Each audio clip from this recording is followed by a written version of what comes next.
Good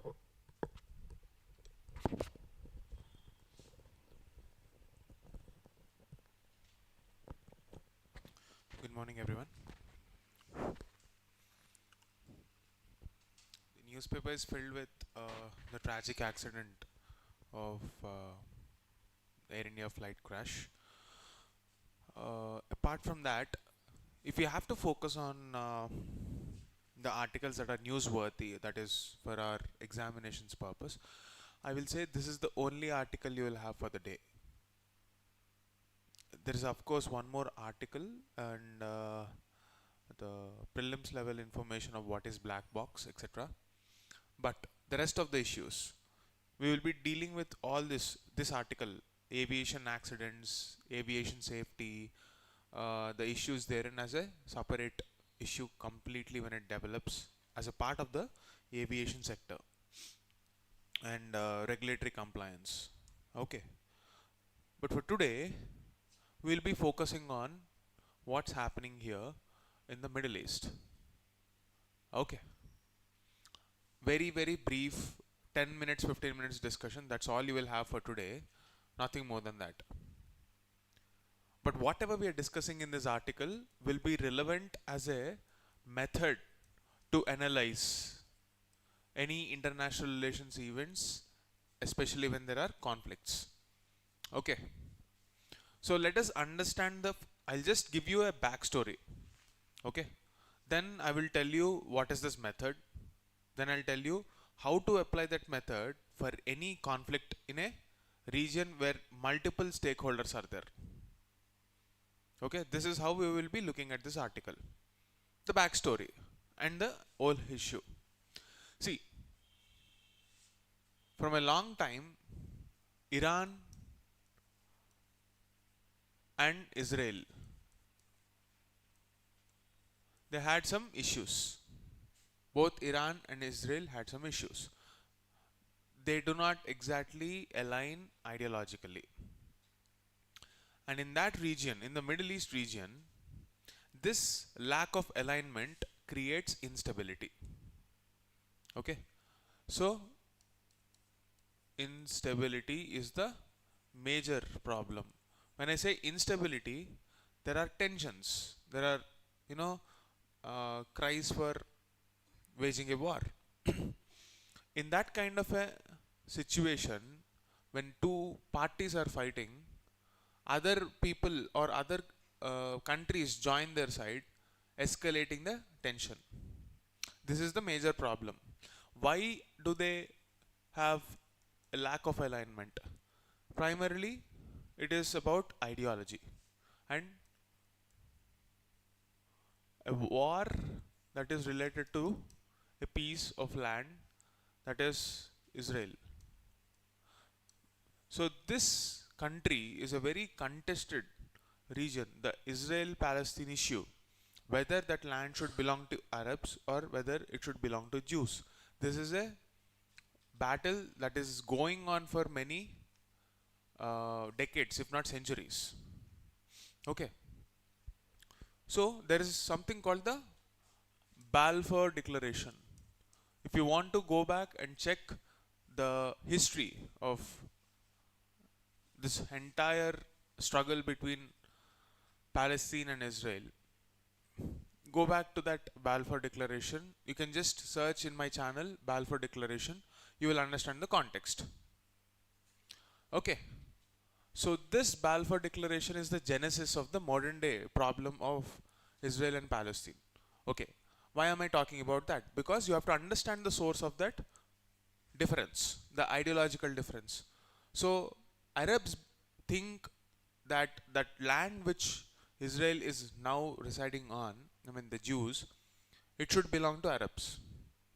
And Israelis believe that Jews historically had a stake in that region, and therefore all the sites that they are now occupying are rightfully theirs.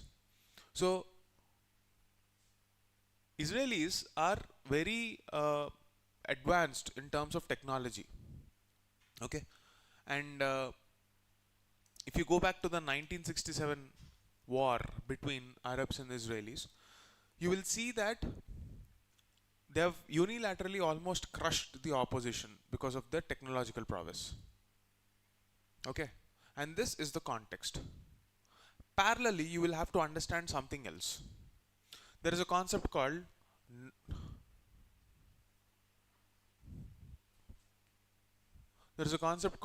non-proliferation treaty.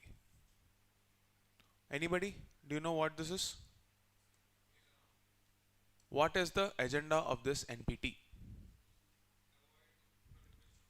Exactly.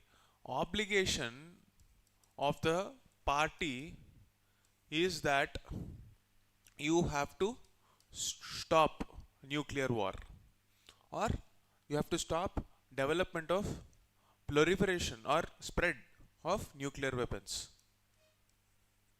Here you have to understand some concepts. There is a concept called enrichment of uranium or any radioactive material. What is a nuclear bomb? A bomb that uses this radioactive material, for example, atom bomb or hydrogen bomb, where you will see a principle of nuclear fission or nuclear fusion. Practically, it is difficult to achieve nuclear fusion, but fission is possible. And the process in which you will, improve the, let's say, just visually I am explaining, so that not exactly, I am just visually explaining. It is scattered something like this. If the raw material is, there is a box, consider there is a box. If it is spread evenly like that, it is not close, it is not dense. So it will not have the same kind of impact. What if you bring all of that together? The concentration will increase, right? That concentration you can roughly, I'm just giving you a comparison, analogy only, not exactly. This is how not exactly enrichment happens, but just for your understanding. Enrichment is a process where you improve the concentration so that the potency of that radioactive material increases and becomes much more powerful. And that process is called nuclear enrichment. Okay. So if you want to create a bomb or a weapon, the percentage of nuclear enrichment should be somewhere around 90 percentage. You should, enrich the material to that level. Meaning you have to, okay, even simplifying things further, if you want to use nuclear fission and nuclear material for domestic uses or civilian uses, enrichment levels can be somewhere between 2 to 3%. But if you see that the country is moving towards this side, definitely the intent is not right. Therefore, there is a reason for countries to feel insecure because you are building a bomb.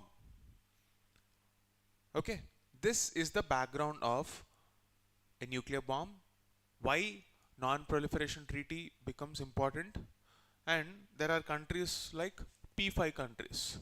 Here is the homework for you.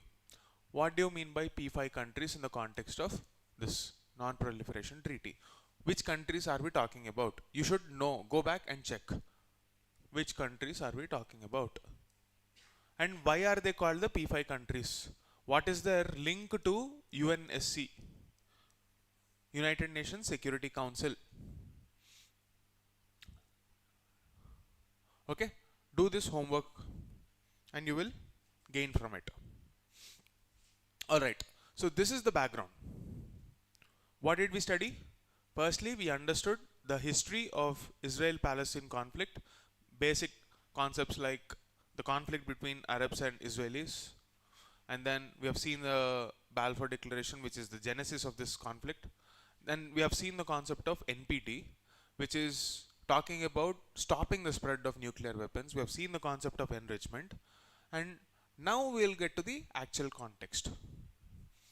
So the context is that the International Atomic Energy Agency, IAEA, which is the international body which oversees whether this NPT is actually complied with by the nations or not.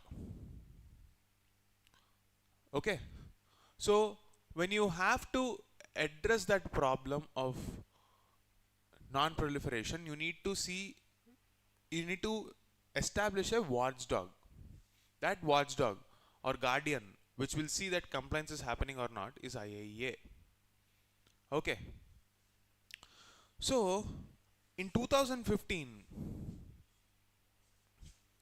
what happened in 2015 is that this is the time period where Donald Trump was just entering into the United States President's office. Before that, there were talks of something called Joint Comprehensive Plan of Action, JCP Plan of Action. Okay, this is an agreement which is commonly called as the Iran-US nuclear deal. The context of this issue is that Iran wanted to carry out a nuclear program for civilian uses. That's what it claimed. So it wanted to import nuclear material from across the world. And as a member of NPT, you will have to comply with IAEA standards. And if the standards are not complied with, if there is any evidence that the norms are being flouted, and if there is any evidence that it is used for non-civilian uses and military uses, there is a provision which we can impose sanctions. So since this raw material access is very important for Iran, they decided to go ahead with JCPOA. But the point is, after Trump came into power, they backed out. So the deal broke down. There was no progress even during Joe Biden's era, but now that Trump is back in power, the issue came back into focus. And the leaders across the world who are, the stakeholders in that region, whether it is Netanyahu or the Supreme Leader of Iran or Donald Trump, all these people are getting dragged into the situation again because of the latest warning of IAEA that somehow things are not right in Iran. There is a danger of a looming war in the Middle East where things get blown out of proportion because of the tensions arising there in the context of Israel-Palestine war, and how the proxies, what do I mean by this proxy? I will get back to that. Proxies, where do you use this word proxy in your daily life? Attendance. So someone is giving attendance on your behalf. Similarly, proxies are those who participate in this warfare ideologically or through a secondary means on behalf of someone. For example, if you have an organization like Hezbollah, I'm just giving you a name of an organization, or Hamas, these are not directly associated with the governments of those respective support groups, but they support them from outside, creating a proxy warfare. You will see this proxy warfare as a word that will come in international relations, even in the context of India and Pakistan relations. India often alleges that Pakistan is indulging in a proxy warfare. What does India mean by this? When terrorist organizations carry out an attack on the sovereignty of this country by attacking its civilians, by attacking its infrastructure, it's basically supported by Pakistan or the ISI funded terror camps. That is the pressure of proxy warfare induced by a state. A state driven proxy warfare is dangerous because legally you cannot do anything about it, but ideologically it will destruct and create instability in an entire region. Now this is the whole background that you need to understand. Clear? Now why is there war clouds over Middle East? Israel is not feeling safe. They feel threatened. So they are, threatening with a preemptive attack, meaning that they want to attack Iran's military camps because they feel threatened. US is, not taking a position exactly, but it is still intervening without any clear-cut guidance on what should be done. So there is a sense of opportunistic tendency exhibited by US. Thirdly, Iran is claiming that since Israel wants to carry out preemptive attacks, we want to increase our, nuclear enrichment. They want to become nuclear, uh, you know, power. Officially, they're not. Israel also is not an officially nuclear member, but the world believes that they do have nuclear weapons.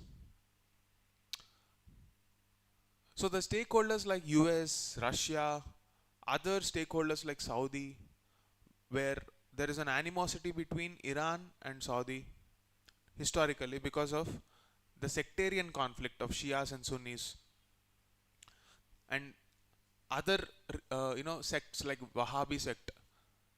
All this will further complicate the situation in the Middle East.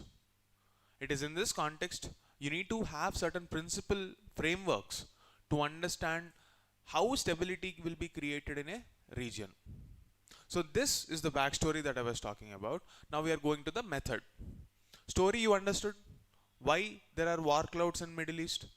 So for prelims, go to the map mentioned go to the world map, take a look at the places mentioned here, and just take a look at the borders. So you will get this for prelims. That is the homework. Now when it comes to mains, when you have to analyze an issue, whether you are a PSIR student or generally for your IR syllabus, I am giving you a principled framework so that you understand how to approach any issue. Okay, so the first issue that you need to think of is the principle of stability. What do you mean by the principle of stability?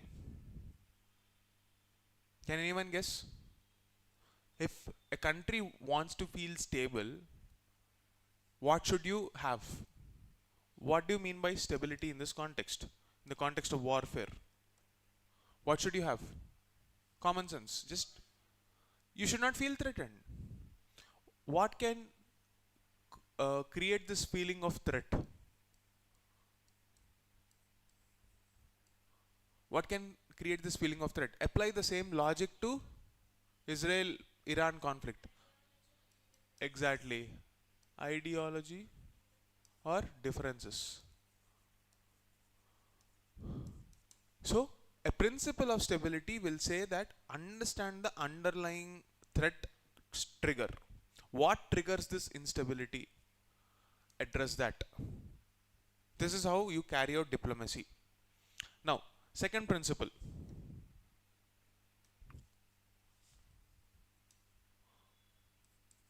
The principle of dealing with proxies.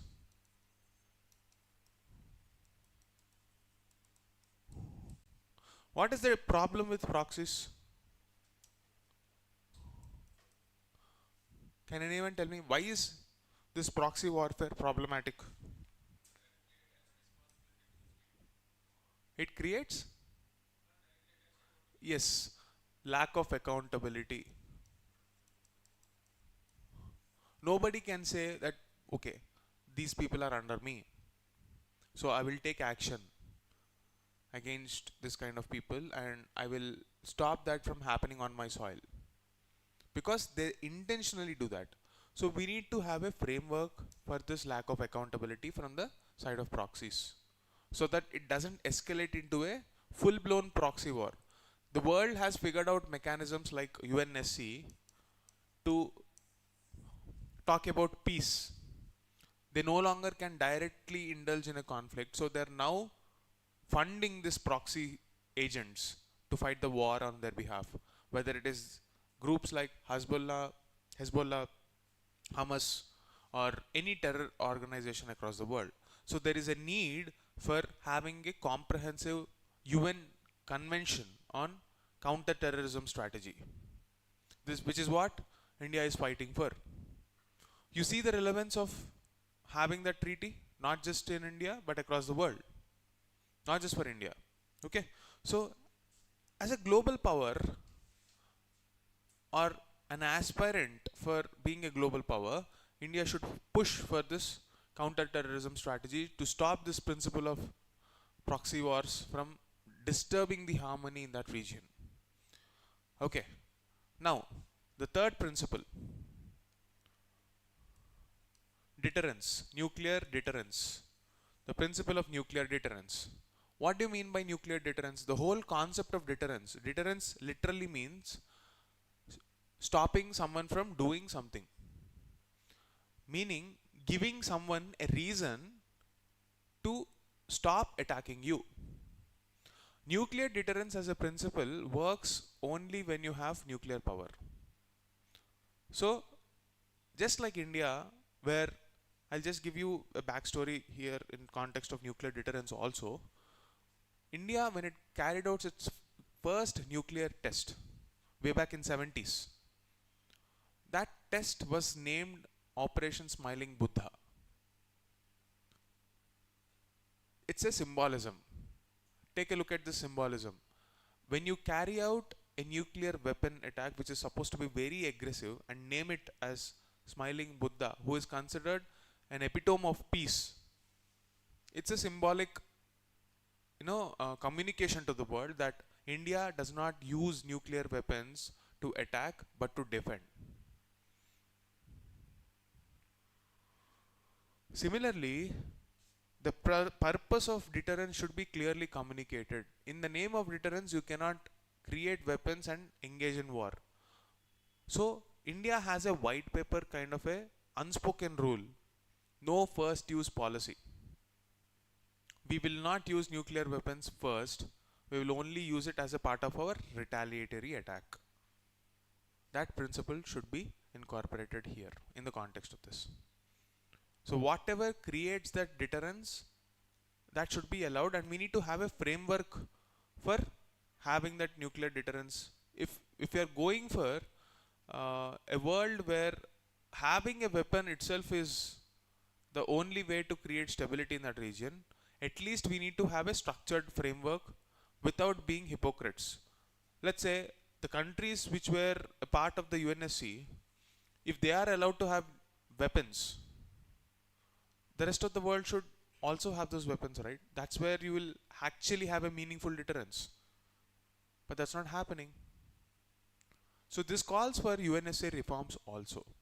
So within this triangle, if you understand any issue with respect to regional instability, the principle of proxies, principle of stability, and principle of deterrence, not just nuclear deterrence, any deterrence, you will understand how to deal with military conflicts and escalating regional tensions in any area.